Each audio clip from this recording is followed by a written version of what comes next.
নমস্কার বন্ধুরা, আশা করছি তোমরা সবাই ভালো আছো এবং দেখছো অনলাইনে স্টাডি পয়েন্ট। আমি মিলন স্যার আরেকটি নতুন ক্লাসে সবাইকে স্বাগত জানাচ্ছি। আজ আমরা আলোচনা করব ফিউচার পারফেক্ট কন্টিনিউয়াস টেন্স, অর্থাৎ পুরাগঠিত ঘটমান ভবিষ্যৎ কাল। তো এর সংজ্ঞা, গঠন এবং উদাহরণ ডিটেলস বলবো, একটু সময় নিয়ে দেখো, ঠিক আছে? পারো তো খাতা পেন নিয়ে লিখে নেওয়ার চেষ্টা করবে, ঠিক আছে? ভিডিওটা স্টপ করে যদি প্রয়োজন হয় তো লিখে নিতে পারো। একটু মন দিয়ে দেখো, যদি মন দিয়ে দেখো তো আশা করি বুঝতে পারবে আর কি। তো শুরু করছি ফিউচার পারফেক্ট কন্টিনিউয়াস টেন্স। তো দেখো ফিউচার পারফেক্ট কন্টিনিউয়াস টেন্স কখন হয়। তাহলে ফিউচার পারফেক্ট কন্টিনিউয়াস টেন্স এর বাংলায় কি হচ্ছে? পুরা ঘটিত ঘটমান ভবিষ্যৎকাল। তো এটা কখন হয়? যখন ভবিষ্যৎকালে কোনো একটা কাজ নির্দিষ্ট সময়ের মধ্যে চলতে থাকবে, একটা নির্দিষ্ট সময়ের উল্লেখ থাকবে এবং সেই পর্যন্ত কাজটা কন্টিনিউ চলতে থাকবে বা দীর্ঘ সময় ধরে চলতে থাকবে, এরকম যদি বোঝায়। বা ভবিষ্যৎকালে যদি দুটো ঘটনা একসঙ্গে ঘটে, তার মধ্যে যে ঘটনাটি আগে পর্যন্ত চলতে থাকবে, এরকম যদি বোঝায়, তখন ভার্বের ফিউচার পারফেক্ট কন্টিনিউয়াস টেন্স হয়। চলো আগে উদাহরণে যাই, তারপর তোমাদেরকে গঠন বলবো। দেখো প্রথমে যে বাবা আসার আগে আমি কাজটি করতে থাকবো। তাহলে দেখো দুটো কাজ, এক বাবা আসবে আর এক আমার কাজটা চলবে। তাহলে আমার কাজটা চলতে থাকবে টিল, যতক্ষণ না বাবা আসে ততক্ষণ পর্যন্ত ধরে কাজটা আমার কন্টিনিউ থাকবে। অপর একটা উদাহরণ দেখো, আগামী জুলাই পর্যন্ত আমরা এখানে 3 বছর বাস করতে থাকবো। তাহলে দেখো আমরা এখানে 3 বছর বাস করতে থাকবো। কখন পর্যন্ত? আগামী জুলাই পর্যন্ত। তাহলে জুলাই পর্যন্ত যদি হয়ে যায়, তাহলে আমাদের বাস করাটা কতদিন হয়ে যাবে? 3 বছর হবে আর কি। আমরা বাস করতে থাকবো কতদিন পর্যন্ত? আগামী জুলাই পর্যন্ত। এই যে করতে থাকবো, কাজটা ভবিষ্যতে ফিউচার দেখো কন্টিনিউ থাকবে, করতে থাকবো। আর কখন পর্যন্ত করতে থাকবো?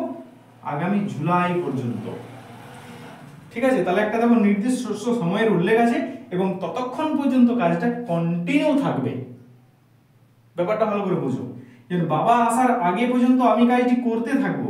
তাহলে দেখো আমি কাজটি করতে থাকবো মানে কাজটা আমার ভবিষ্যতে মানে দীর্ঘ সময় ধরে চলতে থাকবে। কতক্ষণ পর্যন্ত চলতে থাকবে? বাবা আসার আগে পর্যন্ত। বাবা এসে গেলেই আমার কাজটা হয়তো স্টপ হয়ে যাবে। ব্যাপারটা বুঝতে পারছো? চলো এরপর গঠনে যাই। প্রথমে গঠনে কি আছে? প্রথমে সাবজেক্ট, তারপরে শ্যাল, হ্যাভ বিন বা উইল হ্যাভ বিন। যদি সাবজেক্টের পরে শ্যাল বসে তাহলে শ্যাল হ্যাভ বিন বসাবে, যদি উইল থাকে উইল হ্যাভ বিন। হ্যাভ বিনটা কমন আছে আর কি, শুধু শ্যাল উইলটার চেঞ্জ আসছে আর কি। এই দুটোর মধ্যে একটা বসবে, হয় শ্যাল বসবে না হয় উইল বসবে। তারপর হ্যাভ বিন, তারপর ভার্বের সঙ্গে আইএনজি যোগ প্লাস অবজেক্ট। এটা হলো অ্যাফারমেটিভ বা হ্যাঁ বাচকের গঠন। যদি আমার এটা না বাচক হয়, তখন ওই শ্যালের পরে বা উইলের পরে একটা এখানে কি দেবো আমি? Not, NOT not. তারপর সেম লিখে যাবো, নেগেটিভ হয়ে যাবে। আর যদি এটাকে আমার যদি প্রশ্ন করতে হয় বা শ্যাল আর উইলটা, তখন আমি কোথায় নিয়ে নেবো? সাবজেক্টের আগে নেবো, তারপর সাবজেক্ট, তারপর হ্যাভিং যা আছে সেম আর কি, এবং শেষে একটা কোশ্চেন মার্ক বসিয়ে দেবো। তো চলো এবার দেখা যাক এটা কিভাবে হবে, এর গঠনটাকে প্রয়োগ করা যাক। তো প্রথমে কি বলেছে? বাবা আসার আগে পর্যন্ত আমি কাজটি করতে থাকবো। তাহলে দেখো এখানে দুটো ঘটনার একসঙ্গে উল্লেখ আছে। তো যেটা আমার চলতে থাকবে কন্টিনিউ, সেটার আমি ফিউচার পারফেক্ট কন্টিনিউয়াস টেন্স করব, এবং এর যেটা তোমার পরে ঘটবে সেটার আমি সিম্পল প্রেজেন্ট করব আর কি।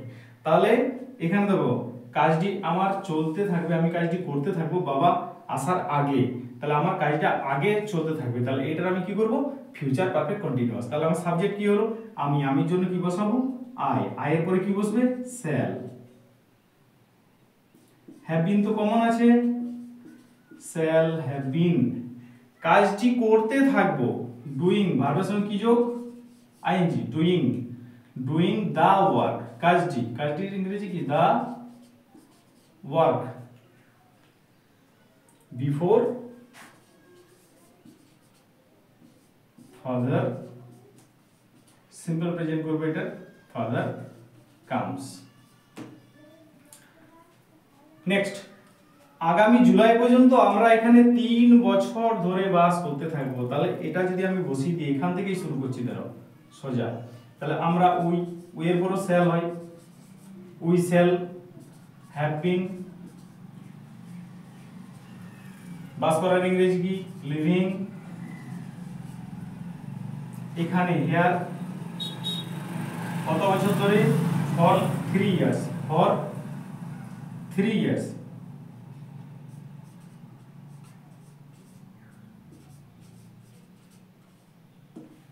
For 3 years.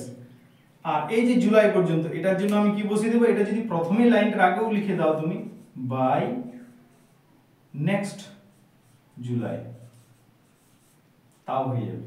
তাহলে প্রথমে যদি আমি এটা লিখে দিই বাই নেক্সট জুলাই উই, তখন এটা স্মল লেটার হয়ে যাবে, we shall have been living here for 3 years.